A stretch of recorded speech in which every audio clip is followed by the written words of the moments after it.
본문은 예수님의 공생의 초기의 갈릴리 해변에서 제자들을 부르는 내용입니다. 본문에서는 4명의 제자 곧 베드로와 안드레, 야고보와 요한을 부르시는 장면을 기록하고 있습니다.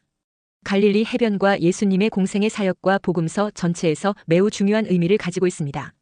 갈릴리는 팔레스타인의 북부 지역으로 다양한 민족이 섞여 살며 교통과 상업이 활발했습니다. 문화와 경제의 중심지 역할을 하고 있었던 것입니다. 이것은 예수님의 복음이 유대인뿐 아니라 이방인들에게까지 확장될 수 있게 하는 좋은 배경이 됩니다. 마태복음 4장 16절에서는 갈릴리를 가리켜 흑암에 앉은 백성이 큰 빛을 보았고 사망의 땅과 그늘에 앉은 자들에게 빛이 비치었도다 했습니다. 그런데 당시 예루살렘 성전 중심의 종교 체계로 볼 때 갈릴리는 주변 변두리 지역으로 여겨졌습니다. 그러나 예수님은 오히려 이곳에서 공생의 사역을 시작하심으로써 하나님의 구원이 중심부만이 아니라 소외된 자들에게도 임한다는 것을 드러내셨습니다. 그래서 갈릴리는 예수님의 공생의 사역의 출발지인 것입니다. 세례 요한이 헤롯에게 체포된 이후에 예수님은 갈릴리로 오셔서 비로소 복음을 전하기 시작했습니다. 마가복음 1장 14절에 요한이 잡힌 후 예수께서 갈릴리에 오셔서 하나님의 복음을 전파하여 했습니다. 그리고 본문에 나타난 것처럼 예수님의 첫 제자에 대한 부르심이 갈릴리 해변에서 이루어졌습니다. 본문 18절에 갈릴리 해변에 다니시다가 두 형제 곧 베드로라 하는 시몬과 그의 형제 안드레가 바다에 금을 던지는 것을 보시니 그들은 어부라 했습니다. 예수님은 평범한 어부들을 제자로 부르셔서 복음의 기초 공동체를 세웠습니다. 이것은 하나님의 나라가 세상적인 지혜와 권력으로서가 아니라 순종하는 평범한 자들을 통해 세워진다는 것을 보여주고 있습니다. 그리고 예수님은 갈릴리에서 천국 복음을 선포하시며 여러 가지 치유와 기적을 통해 진리 되신 예수님이 전파하는 하나님 나라의 복음은 말만 있는 것이 아니라 능력도 함께 역사하는 것을 나타내 보였습니다.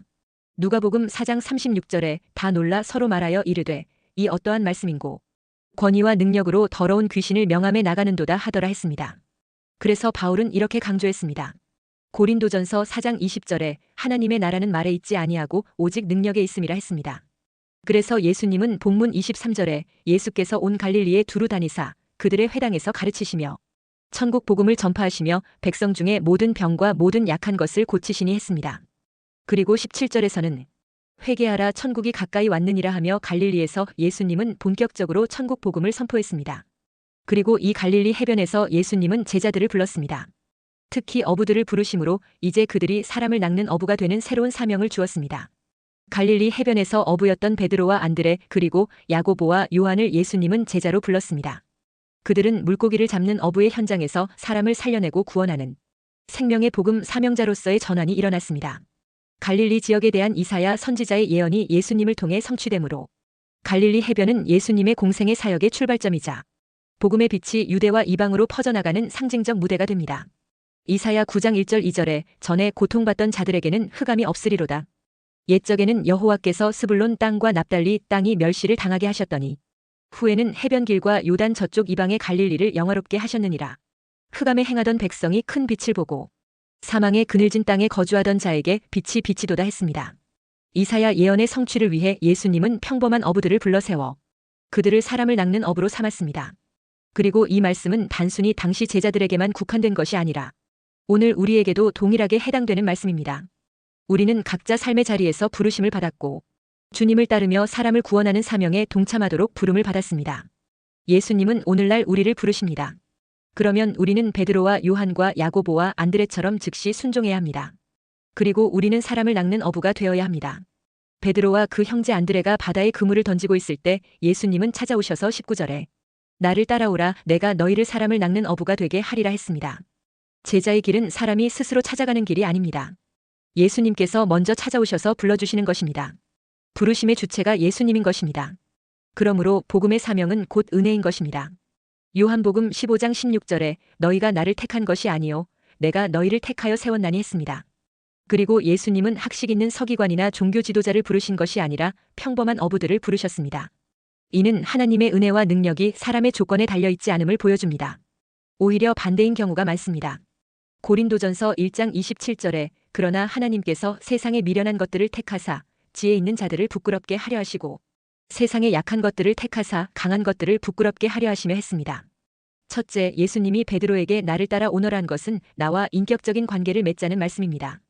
그리고 나를 따르라는 말은 순종과 함께 인격적인 굴복을 요구하는 말씀입니다. 이 말씀은 선택이 아니라 명령입니다.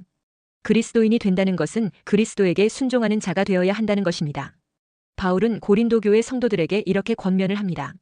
고린도후서 1장 19절에 우리 곧 나와 실로아노와 디모데로 말미암아 너희 가운데 전파된 하나님의 아들 예수 그리스도는 예하고 아니라 함이 되지 아니하셨으니 그에게는 예만 되었느니라 했습니다.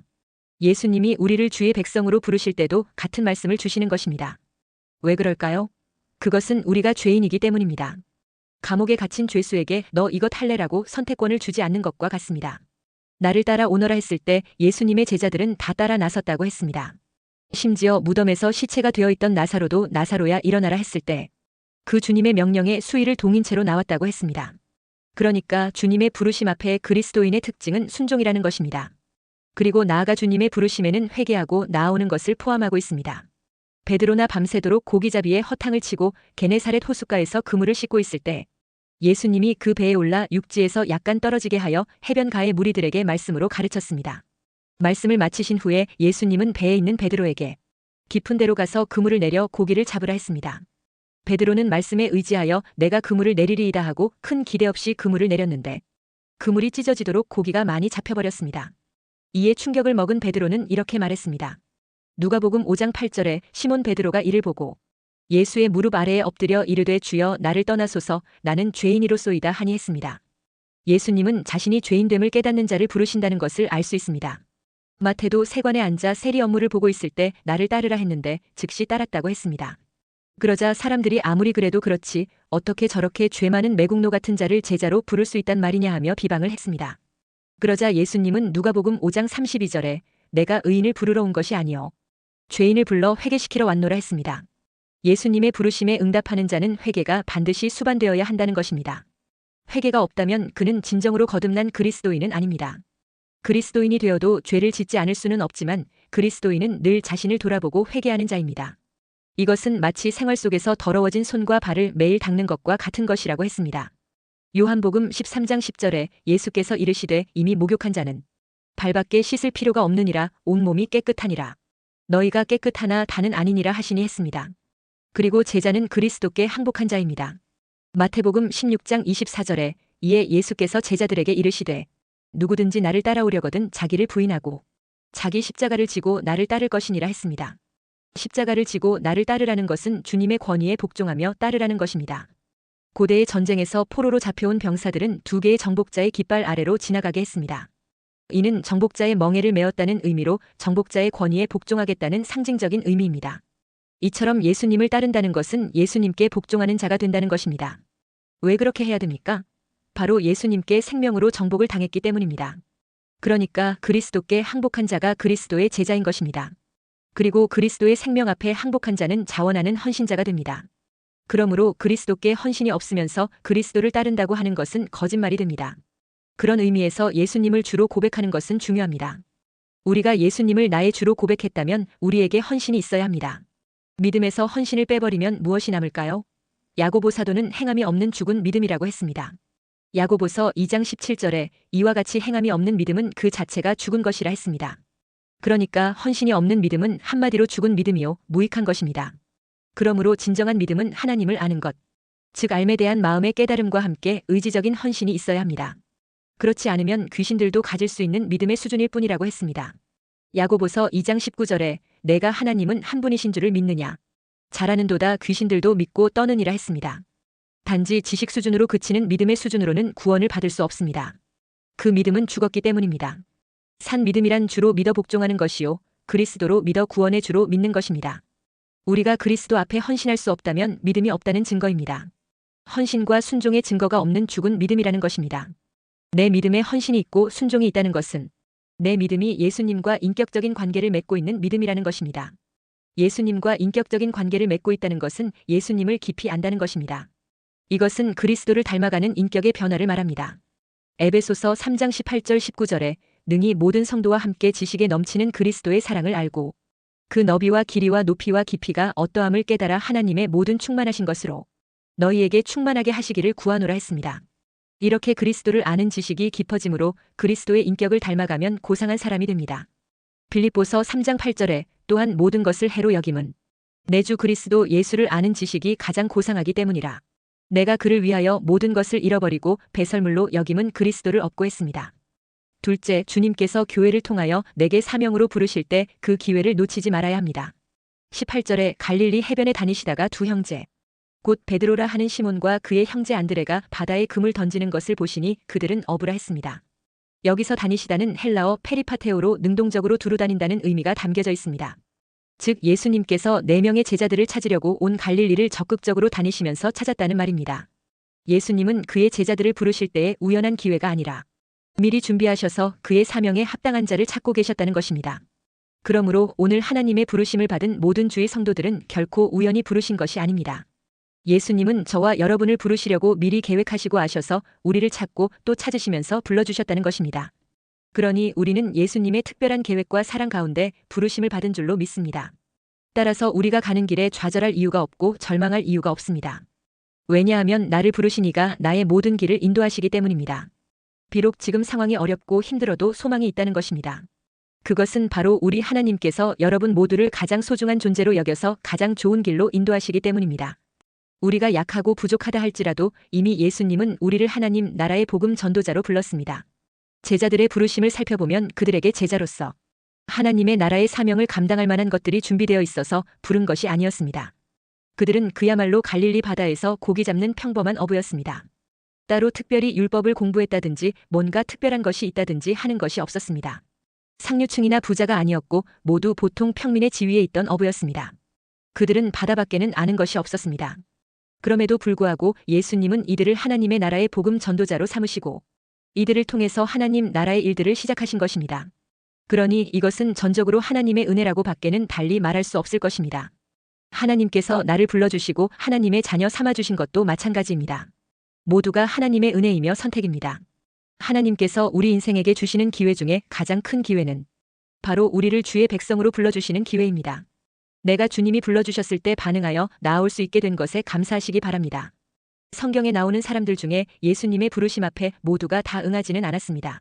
마태복음 19장에 부자 청년이 등장합니다. 그는 예수님께 나아가 내가 어떤 선한 일을 하여야 영생을 얻을 수 있을까요?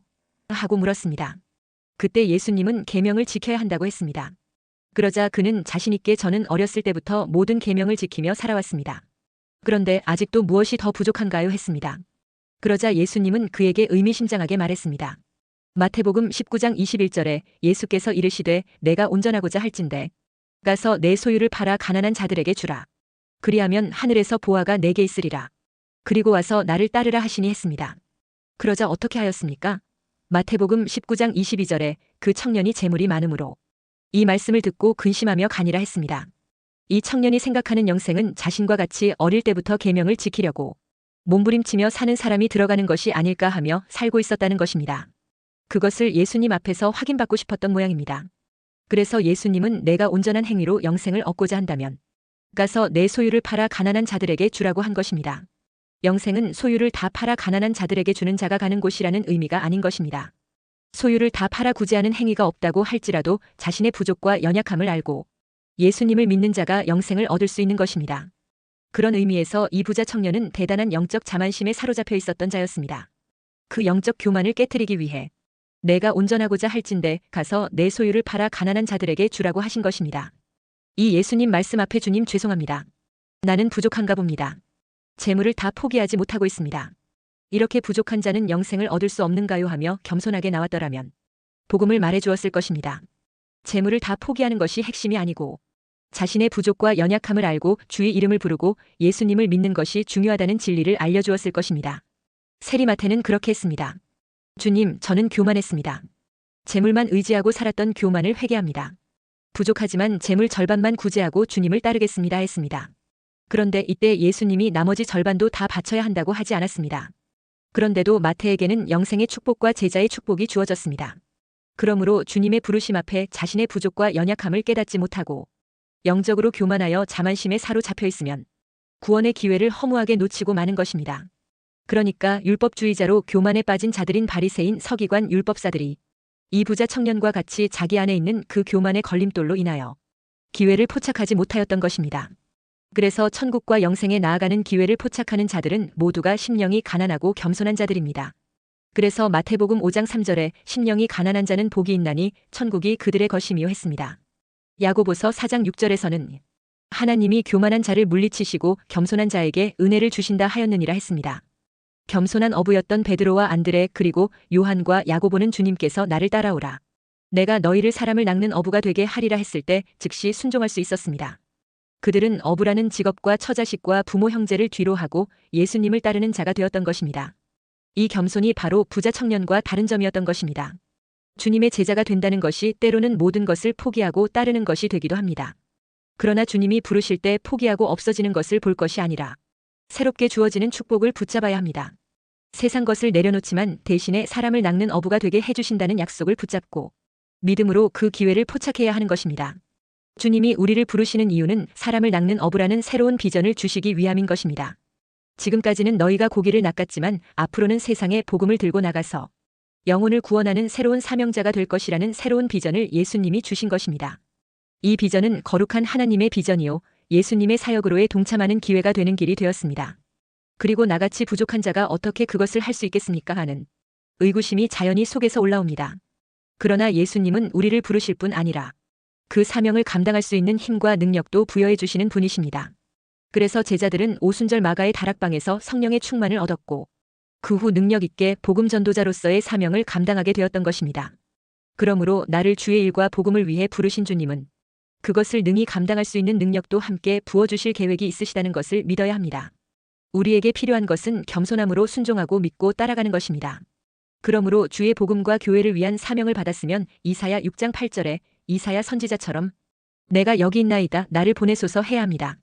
그러므로 하나님께 쓰임받는 기회가 오면 즉각 순종하고 겸손하게 아멘하며 믿고 따라가는 믿음의 사람이 되시기를 주의 이름으로 축원합니다.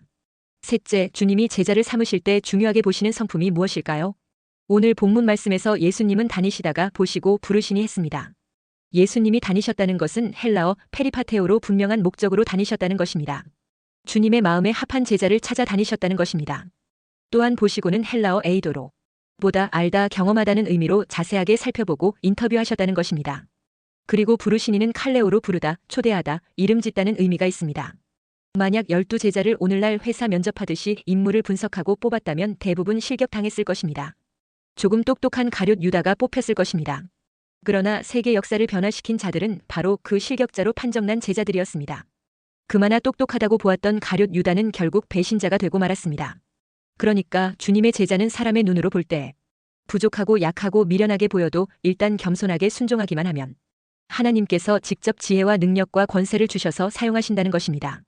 그래서 고린도전서 1장 27절 28절에 그러나 하나님께서 세상의 미련한 것들을 택하사 지혜 있는 자들을 부끄럽게 하려 하시고 세상의 약한 것들을 택하사 강한 것들을 부끄럽게 하려 하시며 하나님께서 세상의 천한 것들과 멸시받는 것들과 없는 것들을 택하사 있는 것들을 패하려 하시나니 했습니다.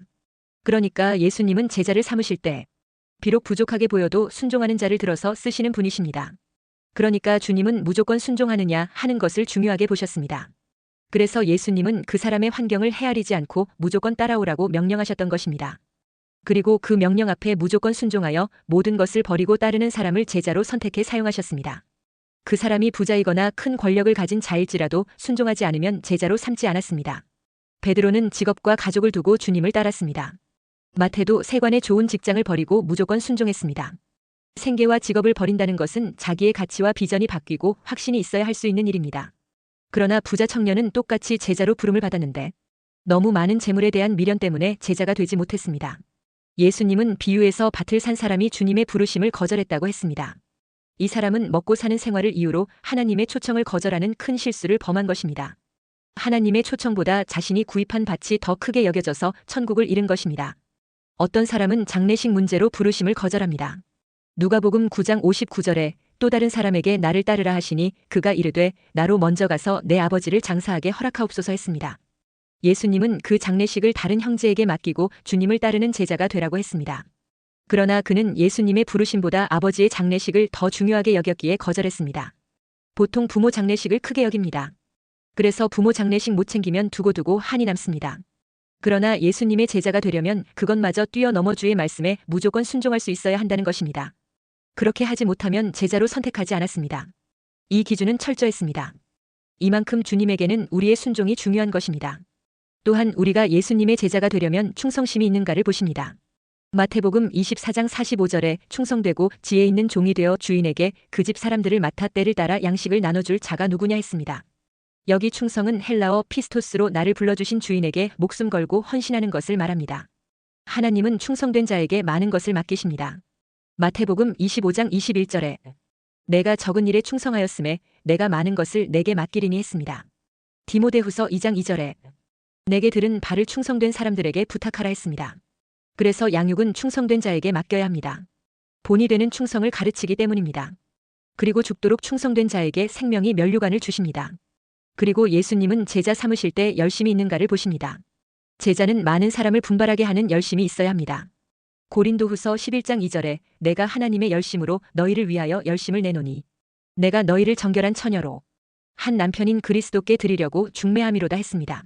여기서 하나님의 열심은 십자가의 죽음을 통하여 구원하시려는 열심을 말합니다. 예수님의 제자가 되려면 하나님과 교회의 질서에 순종하며 충성하며 열심을 내는 성도가 되어야 합니다. 순종과 충성과 열심이 있는 성도가 되어 주님 앞에서 생명의 면류관으로 나아가게 되시기를 주의 이름으로 축원합니다.